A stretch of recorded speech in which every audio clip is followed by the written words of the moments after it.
भाव भयणीनो, प्राचीत काळान आमी भितर सरल्या आनी आतां फुडले 40 दिसांची आमचो प्राचिताचो काळ खेरीत कुरपेचो काळ. आनी ह्या कुरपेच्या काळान आमकां मनशांक परतून देवाशी येवंक उलो. आयच्या पयल्या वाचपान तशेंच दुसऱ्या वाचपान हो उलो आमी आयकला. परतून म्हजेशी येयात, कम बॅक टू मी. आमी सगळ्या वेळार देवाशी परतून येवपाक जाता, पूण हे 40 दीस खेरीत दीस जेन्ना ही देव कृपा आमकां मेळटा, तर ताचो फायदो काडपाक भाव भयणीनो कित्याक वो कितें आमी करचें, वो कितें आमचे मुखार आसा तें पळोवंक गरजेचें. हो प्राचिताचो काळ आनी खेरीत भाशेन हो आयचो गोबराचो बुधवार दोन खुणां आमचे मुखार दवरता. एक निसंटनाची, डिस्ट्रॅक्शन, जाल्यार दुसरे वाटेन नवसरणेची. आयज गोबर केला, आमच्या साकिस्तांवान गोबर तयार केला. ज्यो आदल्यो आमच्यो चुट्ट्यो आसलेल्यो तशेंच पवित्र वस्तू ज्यो आसात त्यो लासल्यात, त्यो सगल्यो लासून गोबर केला. गोबर जावचे आदीं त्यो चुट्ट्यो आसल्यो, गोबर जावचे आदीं त्यो पवित्र वस्तू आसल्यो, त्यो सगल्यो बदलूंक वा तांची नवसरणी करपाक आमच्या साकिस्तांवान तांकां उजो लायला. आनी उजो लावन जे आदले आसले ताचें निसंटन केलां. म्हणटच हो गोबराचो बुधवार भाव भयणीनो आमकां हें निसंटन आमचे मुखार दवरता. कित्याचें निसंटन आयज आमी करपाक जाय काय, तें आयज आमी जण एकल्यान ताचेर नदर मारूंक जाय आनी ताचेर निर्णय घेवपाक जाय की म्हज्या जिवितान ह्यो ह्यो ह्यो वस्तू आसात, त्यो आतां सुकल्यात, वो त्यो आतां वापर जायनात, वो त्यो म्हाका माल पडटात, त्यो म्हज्या घोराब्याक, म्हज्या समाजाक माल पडटात. ह्या पासत तांचें निसंटन जावपाक जाय. भाव भयणीनो, कित्याचें निसंटन आमी करतले हांव? जरी तर देव आमकां परतून आपणाशी आपयता, जाल्यार आमच्या जिवितांत जें पातक आसा ताचें निसंटन आमकां करूंक आपयता. पातकाचें निसंटन जरी तर आमी केलें जाल्यार नवसरणी आमकां आपुणूच मेळटली. जे भाशेन ह्यो वस्तू जांकां उजो लायिल्लो, त्यो हो उजो लागल्या उपरांत आपल्या आपूण तांचो गोबर जालो. नवें जिवीत, एक नवी वस्त. आतां आनीक हो गोबर जो आसा, वो ज्यो वस्तूचो गोबर केल्लो आसा त्यो परतून आमच्यान हाडपाक जायनात, पूण त्यो आतां आसात एके दुसरे भाशेन. गोबर कसो, आनी हो गोबर आयज आमी आमच्या माथ्यार घालता जाल्यार भाव भयणीनो, ही आमकां एक खुणा की आमचें जिवीत हेच भाशेन, ह्या गोबरा भाशेन नवसरलेलें जावपाक जाय. हो गोबर आनी कित्याक उपकारता? आमचे शेतकामती जे आसात आपल्या शेतांनी उजो घालतात. म्हणजे आदीं जी पीक काडल्या आनी थंयसर आतां तें तण आसा वो चोरमां आसा तांकां उजो लायता. बदल थंयसर जाता, नवसरणी. आनी ती नवसरणी जावन आमकां गोबर मेळटा, तो ते मातयेक उपकारता. ही माती आनिकूय पिकाळ जातली जाल्यार ताका जे गरजेच्यो वस्तू जायो, जे एलिमेंट्स थंयसर जाय, ती तत्वां जायी, ती ह्या गोबरांतल्यान तांकां मेळटा. म्हणटच गोबर जाता तो बेश्टोच जालो आनी तो बेश्टोच भायर उडोवपाक दवरलो हें न्हय, पूण त्या गोबराचो वापर जाता आमकां आनीक नवें जिवीत दिवंक.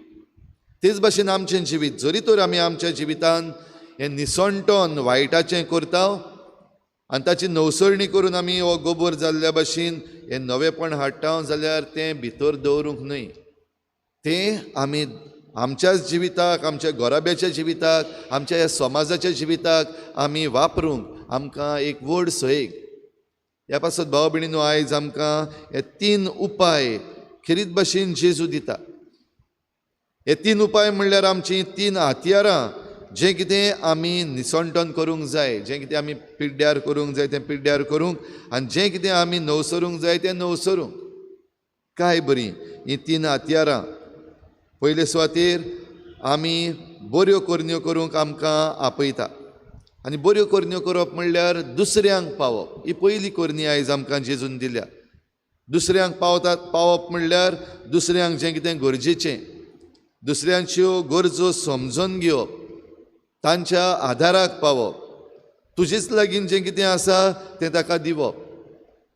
फकत भीक घालता तेन्ना म्हणलां, फकत भीक म्हणल्यार आतां ह्या आख्ख्या 40 दिसांनी आमी सगल्यांक भीक घालीत भोंवची ना, पूण आमचे भोंवतणी आमच्या घोराब्यांत, आमच्या वावराच्या जाग्यार, आमच्या वाड्यांत, समाजांत असलीं जायतीं मनशां आसतलीं जांकां आमचे बरे करण्याची गरज आसा. आनी तांकां जेन्ना गरज आसा तेन्ना भाव भयणीनो, उपकार केलो म्हूण आमी कोणेंच समजुचें न्हू. ह्या पासत जेजून म्हणलें तुजी तुरतुरी वाजयनाका, हांवें हें केलें, हांवें तें केलें, हांवें म्हजो पोस्टर घातलो आनी सगल्यांक दाखयलें, हें न्हू. पूण जरी तर कोण गरजेक सांपडलेलो आसा जाल्यार समजून घे, हो एक तुका सोयेक. जीं कोण भीक घेतात वो जांकां तूं आदार करता तांचेर तूं उपकार करता म्हूण समजनाका, पूण तीं तुजेर उपकार करतात. कित्याक खेरीत भाशेन ह्या 40 दिसांनी ही नवसरणी जोडून घेवपाक तुका ती सोयेक जातात. ह्या पासत तांचे पासत देवाक आर्गां दी, हे सोयेक आसात ते घे. म्हणटूच जें कितें तुवें बरी करणी केल्ली देव पळयता, ताका देव इनाम दितलो. दुसरें सांगलां, मागणें कर. मागण्या विरेत भाव भयणीनो आमच्यान कांयच करूंक जायना.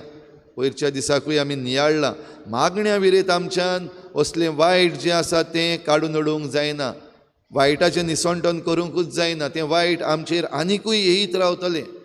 पूण जेन्ना आमी मागण्यांत थीर आसां म्हणजे आमचो संबंद देवा लागीं. पयलीं आमी मनशांक जरी तर हें बरेंपण दाखयता जाल्यार हें बरेंपण करपाक आमकां देवा लागीं संबंद गरजेचो. आनी देवा लागीं संबंद करूंक मागणें म्हणटा तें आमी व्हडली व्हडली मागणी करता, उचारता, तें न्हय. पूण खेरीत संबंद तुजो तुज्या देवा लागीं. दुबाव विरेत आमी हे मागणें एक समुदाय कसो करता, एक कम्युनिटी, एक फिरगोज, आनी बाराबर मेळून आमी देवा लागीं हो संबंद सारता. कित्याक काय म्हणल्यार आमचें जें पातक आसा तें आख्ख्या समाजाक लागता. देखून आमचें खासगी मागणें गरजेचें. आमचो संबंद आमी देवा लागीं घट करूंक, आनी आमचें समुदायीक मागणें गरजेचें. आमचे आख्खे समुदायाचें नवसरणी जावं. थंय आमकां जेजून सांगलां गुप्ती मागणें कर.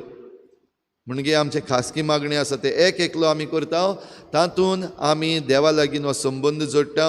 आमचे भितर जें कितें वायट आसा ताचें निसंटन करूंक आमकां हो आदार. आनी तिसरी वस्त खेरीत भाशेन आमकां सांगल्या उपास. उपास भोव करून आमच्याच जिविताक वा आमच्याच कुडीक एके भाशेन आमी दमावणी करूंक, आप दमावणी. आमकां देवान कूड दिल्या. कूड जरी तर ना जाल्यार आमच्यान कितेंच करपाक जायना. आमी ओत्मो आनी कूड म्हणटच आमचो ओत्मो कूड नासतना कितेंच करपाक शकना.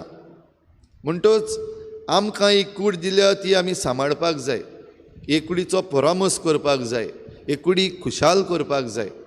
पूण अशें करता आसतना जायते पावटी आमची खुशालकाय घेवप हो परामस करप पातकी जाल्लो आसा, आशेन भरलेलो आसा. आनीक जाय, गरजेचें तें गरजेचें, पूण गरजे भायर आमी जायते पावटी आमचे कुडीक आनिकूय खुशाल करपाक सोदता. संवसारी दादूसपणा फाटल्यान आमी पावता.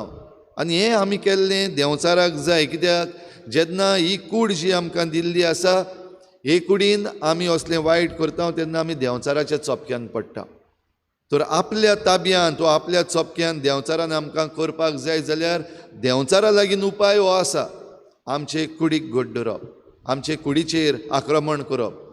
आनी तें करता आसतना आमकां सगलें बरें तें दाखयता. देखूनच उपास. उपास म्हणल्यार आमचे कुडीक कितें तरी उणें जाता. जेवणाचे वाटेन उपास आमी करता तेन्ना आमकां भूक लागता आनी आमकां कळून येता की आमकां जाय. तर जाय म्हणटा तेन्ना जरी तर आमी देवाक आमचे भितर घेतलो जाल्यार भाव भयणीनो व्हडांतलें व्हड दादूसपण थंयसर आसा. त्या पासत आमचे भोंवतणी जें कितें आमकां दिश्टी पडटा ताची आशा न्हय, वस्तूंची आशा, मनशांची आशा, वो नामनेची आशा, दुडवांची आशा, हें न्हय. पूण देवा लागीं संबंद सांबाळून आमच्या आत्म्यांक जी खुशालकाय मेळटा ती घेवंक आमकां आपयता. आनी हें करूंक आमचे लागीं हें व्हड हात्यार उपास. आनी आतां ह्या 40 दिसांनी आमचे मदलीं जायतीं जाणां उपास करतलीं. भोव करून आमी आमचे थोड्या भावा भयणांक बेबदे म्हणटा. सगल्याहून म्हाका पयलो तांचो उगडास येता. हे 40 दीस ते कशेंच पिवचे ना, सोऱ्याक हात म्हणटा तो लावचो ना. दाखयता की तांच्यान जे कोण हे भाशेन करतात एक व्हड वस्त. सदांच जिवितान पियेतालो पूण हे 40 दीस पिनासतना रावपाक जाता. तर 40 दीस जरी तर पियेनासतना रावपाक जाता जाल्यार तूं तारणाचे वाटेन आसाय. पूण जायते फावटी हो आतां काळ काबार जालो, इस्टर येयलो, परतून तारण तूं तुजेंच पिड्ड्यार करता. हो एक एग्जाम्पल. हेच भाशेन आमी जायतीं जाणां आनीक वेगवेगळे तरेचे उपास करता. थोडीं जाणां उतरां वायट उलोवपाची सोडटात. हे 40 दीस वायट उतरां उलोवप ना. हे 40 दीस कोणाचें पाड घालप ना. हे 40 दीस चोरप ना. हे 40 दीस हें जें पातक आसा तें पयस करप. तर हे 40 दिसान जी आमकां कृपा मेळ्ळ्या भाव भयणीनो, तातूंत आमी त्या गोबरा भाशेन जावपाक जाय. म्हणजे आमी लासून उडयता वता ह्यो आदल्यो वस्तू आसात त्यो. आनी ह्यो आदल्यो वस्तू आमी खरेंच जरी तर लासून उडयल्यात जाल्यार ताचें अस्तित्व आतां दुसरें, तो गोबोर दुसरे भाशेन तें जालां. म्हणटच आमचें जिवीत ह्या संवसारान वेगळें जावंक जाय. तर आयज जोयल प्रवादी आमकां पयल्या वाचपान हो उगडास करता आनी उलो मारता देवाचो उलो, परतून म्हजेशी येयात, सगलीं बाराबर जमात आनी बाराबर जमान ह्यो ल्हान ल्हान वस्तू, ल्हान ल्हान जे आमी आमचे सॅक्रिफीस करता ते करात. आयज आमी जबाब स्तोत्रान केरीत भाशेन देवा मुखार आमकांच खालती करून म्हणटा, आमी पातकी सायबा तुजी काकलूत मागता. आनी आख्ख्या 40 दिसांच्या ह्या काळान आमकां ही कुरपेर कुरपा व्हांवत रावतली आनी आमकां बागेवन पावलू तें आमकां केरीत भाशेन सांगता. खंयचो तो वेळ, फाल्यां रावनाका, परवां रावनाका, ओ होली वीक येतलो तेन्ना रावनाका. जायते जाणांक आमकां सुवय कुमसारां करपाक निमणे दीस येता तेन्ना केल्यार बरें, आनीक थोडीशीं पातकां करपाक एक चान्स पडटलो. जाल्यार बागेवन पावलू आमकां उगडास करता आदल्या कोरारांतलें, शुभ वेळार हांवें तुजो ताळो आयकलो आनी तारणाच्या दिसा हांवें तुका आदार दिलो, देव म्हणटा. जाल्यार शुभ वेळ तो होच, आतां, आयज. फाल्यां रावनाका. फाल्यां तूं उरतलो काय ना तें खबर ना. देखून ह्या प्राचीत काळान आमी जेन्ना आयज भितर सरता भाव भयणीनो, आमचें सगलें जिवीत आमी देवाच्या हातान घालुया. आमी कोणूय जावं, आमी घोडे सादी मनशां जावं, आमी घोडे कसल्योय जुट्ट्यो दवरपी मनीस जावं, आमी घोडे सरकारी मनशां जावं, आमी घोडे रिलिजियस मनशां जावं, आमी कोणूय जावं, सगल्याक आमकां ही नवसरणी लागता. आनी जो कोण ही नवसरणी सांबाळटलो ते 40 दिसां उपरांतूय तोच तारण जोडटलो. तर निसणटोन सगल्या वायटाचें, निसणटोन आमच्या वायट करण्याचें, निसणटोन आमचे आशेचें, निसणटोन आमच्या पजडपणाचें, निसणटोन आमच्या चोरयांचें, आनीक नवसरणी आमच्या आख्ख्या जिविताची ह्या आल्ताराचेर आमी देवाक उबारुया. आनी हीच खुणां करून आमी खरेपणी हे नवसरणेक तयार आसांव देखून आमी हे पवित्र रितीन आतां वांटो घेतल्या, गोबराचेर आशिर्वाद घालतल्या आनी होच गोबोर आमच्या माथ्यार घालता आसतना आमकां ही उतरां काय बरीं आयकूंक येतलीं. मनशां दूल आनी तेच दुलीन तूं परतून वेतलोय. वो प्राचीत कोर, शुभ वर्तमान मानून घे.